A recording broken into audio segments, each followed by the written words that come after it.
So if you're anything like me, you grew up idolizing Goku from Dragon Ball Z. Watching him defeat new enemies, bust through his own power level and limitations to do so was a truly exhilarating experience for you. I remember after I first saw Goku go Super Saiyan for the first time, after picking up pieces of my own brain from the floor, because my head just exploded from how awesome it was, I went to the backyard, jumped in my swimming pool, thought about everybody in junior high that was being super mean to me, and went, I didn't go Super Saiyan. But it did get me thinking, what is it about Goku that makes him such a compelling character? What is it about his character that resonates with us on such a deep level? I guess in short, why do we love Goku so much? I think in order to answer this question, we're going to need a little bit of help. We're going to need the help of a pipe-smoking Swiss psychologist, a globe-trotting American mythologist, and of course some obligatory photos and short clips of Goku being a total badass. Let's go. Let's take it back to 1920, where Carl Jung is probably sitting in a chair somewhere, smoking on his pipe and thinking super deep thoughts.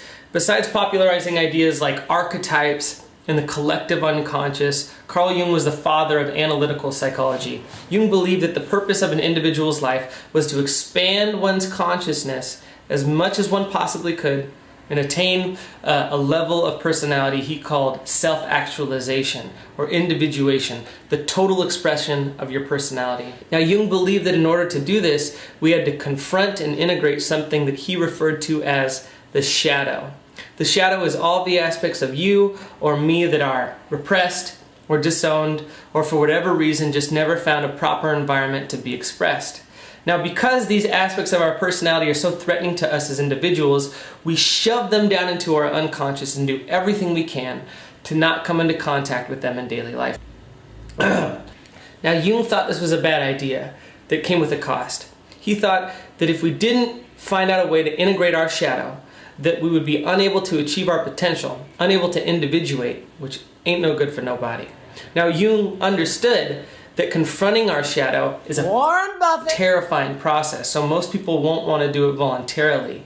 Instead, we'll opt to just kind of maintain the status quo, keep things even keel, and not really try and go deep into our own psyche that much. Jung believed that some extreme event was often necessary to get somebody to really confront their repressed self. Your Goku. You're watching your best friend get levitated into the air by an alien. Your best friend explodes before your eyes into little bits. And now, finally, you're able to get in touch with that anger and those repressed feelings that allow you to go Super Saiyan. Jung believed that these traumatic events were essentially opportunities, doorways, access points for us to access what is ultimately inaccessible on a daily basis. And if we're able to access these things and integrate them properly, we become more powerful individuals. And Jung also noted that people that tended to endure the most amount of suffering in their life, meaningful suffering, tended to have the strongest character. Okay, this is really interesting, Tim, but you said that you were going to tell us why we love Goku so much, and I have a lot of cat videos I'd like to watch. So, are you going to get to the point anytime soon? So I hear you, Daddy-O, and we're almost there. Just let's talk a little bit about Joseph Campbell and see how he can put the icing on this tasty little cupcake. So Joseph Campbell was an American mythologist. He was an author who basically spent his time traveling around the world, investigating the stories and the myths of different cultures. Now, in his travels, he discovered something pretty important.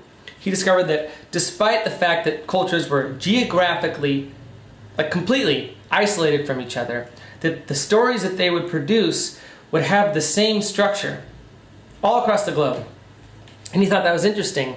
He ended up writing about this structure in a book that he wrote called A Hero with 1,000 Faces. Here's the basics of it. It's like 3 steps. We have a character. They're comfortable, but they want something. So they go out and they seek to get it. That's stage 1, which is called departure. They arrive at the moment where they can get what they want, but there's an obstacle, and they see that they're going to have to pay a price. So this is the initiation stage of every story. And then if they get through the initiation stage, they come back to the return stage, where they've changed because of their journey. They've changed, they arrive back different, more powerful, more aware in some way. This is literally how every story goes. This became colloquially referred to, I can never say that word, colloquially, yes I can, twice in a row, nice. Colloquially referred to as the hero's journey. If you ever heard the hero's journey, they're talking about Joseph Campbell. So what does this all have to do with our golden-haired hero?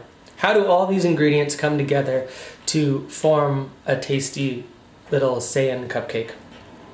In my estimation, Goku is a symbol of what we ourselves could be if we were able to confront our own limitations, or our own anger, our own resentment, etc. He is a manifestation of what is on the other side of the things that we're afraid of. We follow him through these journeys, and then every time Goku changes, we as a viewer are changing with him. And that's really remarkable, because we're watching Goku, in a sense, do what we do every single day when we wake up on planet Earth. We wake up, there's something going on, right? There's some problem that we need to solve. Usually it's like a problem that has been with us for a long time. And we slowly chip away at it. And some days we're more courageous than other days. But we always get a sense that whatever the problems are that are kind of intrinsic in our lives, that's the way to where we want to go. If you lack discipline, then you have to gain discipline to get to that, place that you want to be. Or if you don't know how to express your emotions, then there's like a hero's journey in taking an improv class. I don't know, I'm getting off the rails here, but you get the idea. And people need to be reminded of that. We love Goku because he reminds us of that. We get to see somebody successfully doing it, not shirking away from those moments, but like moving into those moments heroically. And that's not a joke. Like, people can do that. People do that every single day. Their hair doesn't turn yellow, but their soul kind of changes a little bit, or at least it evolves a little bit. You evolve as you take on challenges and as you go through things, as you're initiated by life. And Goku is a reminder of that process for us. And I think that's, at least in part, why we love Goku so much. Hey, thank you for watching my little video on Goku and why we dig him. This is my first YouTube video really ever in terms of doing this kind of format. I have a lot of different videos on this side. I'm a musician. That's kind of what the focus of this channel has been on, but I've recently been awakened to my own intellectual curiosity, and after 50,000 different ways of trying to make this video entertaining for you, I just kind of gave up and did it in a way that made sense to me, that was the least amount of effort, but hopefully the most effective. And that's just me sitting in a chair, like memorizing an essay I wrote, or at least loosely, and talking to you. So if this was beneficial to you in any way, let me know in the comments below. Subscribe, like, even though I don't give a shit. Like, I hate that I'm asking you to like my video. Anytime someone asks that, it's like, who cares? What does it matter how many likes are on a stupid fucking video? But go ahead and like the video. And yeah, I'll see you on the next video, which I have no idea what the topic is going to revolve around. Okay. Peace.